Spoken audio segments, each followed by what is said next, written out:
எழுத்தினால் அகண்டம் ஏழுமாகினாய். உவ்வெனும் எழுத்தினால் உருத்தரித்து நின்றனை. மவ்வெனும் எழுத்தினால் மயங்கினார்கள் வையகம். அவ்வும் உவ்வும் அவ்வுமாய் அமர்ந்ததே சிவாயமே.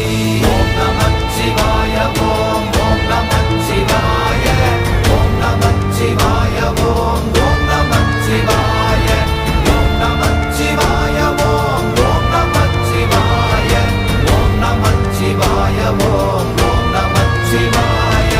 மூன்று மண்டலத்திலும் முட்டி நின்ற தூணிலும் நான்ற பாம்பின் வாயினும் நவின்றெழுந்த அக்ஷரம்